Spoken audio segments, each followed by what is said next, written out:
ஒரு அழகான விவசாய கிராமம். அந்த கிராமத்துல கயல்விழின்னு ஒரு பொண்ணு இருந்தா.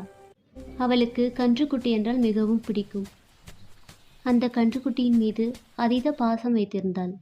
அதனை மேய்ச்சலுக்கு அழைத்து சென்று அதனுடன் விளையாடி கொண்டிருப்பாள். கன்றுக்குட்டியை வீட்டுக்கு அழைத்து செல்லும் வழியில் ஒரு விவசாயி வாசலில் நின்று கொண்டிருந்தார். ஒரு விவசாயியிடம், ஐயா, இது என் கன்றுக்குட்டி. இதை நான் மதுரை சந்தைக்கு விற்கப் போகிறேன் என்று கயல்விழி சோகமாக சொன்னாள். அவள் கண்களில் கண்ணீர் ததும்பி நிரம்பின. விவசாயி கயல்விழியின் சோகத்தை பார்த்து மனம் கலங்கினார். அம்மா, ஏன் இந்த கன்றை விற்கிறாய்? உனக்கு இதன் மீது இவ்வளவு பாசம் இருக்கிறதே என்று கேட்டார். ஐயா, எங்கள் வீட்டில் வறுமை. அப்பாவுக்கு உடம்பு சரியில்லை. குடும்ப செலவிற்கு பணம் வேண்டும் என்று கூறினாள். அம்மா, கவலைப்படாத. நான் உனக்கு ஒரு யோசனை சொல்கிறேன். இந்த கன்றை எனக்கு விட்டுவிடு. நான் உனக்கு தேவையான பணத்தை கொடுக்குறேன். ஆனால் தினமும் நீ வந்து எங்கள் வீட்டுக்கு இந்த கன்றை பார்த்துக்கணும். இது மேய்ச்சலுக்கு கூட்டிட்டு போகணும். நான் உனக்கு அதுக்கான கூலி தரேன். இப்படி செஞ்சால் நீ உன் கன்று கூடவே இருக்கலாம்.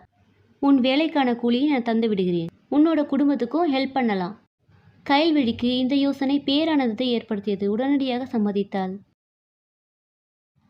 கயல்விழி தினமும் விவசாயியின் வீட்டிற்கு வந்து நேரத்தை செலவிட்டாள். சில மாதங்கள் கடந்தன. கயல்விழியின் அப்பா உடல்நலம் தேடி மீண்டும் வேலைக்கு செல்ல ஆரம்பித்து விட்டார். குடும்பத்தின் வறுமையும் நீங்கியது. ஒரு நாள் கயல்விழி விவசாயியிடம் சென்று, ஐயா, என் குடும்ப நிலை இப்போது நன்றாக உள்ளது. நான் உங்களிடம் வாங்கிய பணத்தை திருப்பி தர விரும்புகிறேன். என் கன்றுக்குட்டியை எனக்கு மீண்டும் வேண்டும்.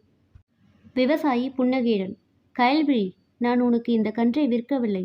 உன் நிலைமை சரியாகும் வரை அதை பாதுகாக்கவே விரும்பினேன். இது உன் கன்றுதான். நீ மகிழ்ச்சியுடன் எடுத்து செல்லலாம் என்றார். அழகு கன்றுக்குட்டி, இனிமேல் நம்ம எப்பவுமே சேர்ந்தே தான் இருப்போம். அன்று முதல் கயல்விழி தன் கன்றுக்குட்டியுடன் மகிழ்ச்சியாக வாழ்ந்தாள். இன்னைக்கு நல்லா விளையாடினியா? வயிறு ஃபுல்லாக சாப்பிட்டியா? நான் தான் ஃபஸ்ட்டு போவேன். நான் தரமாட்டேன்.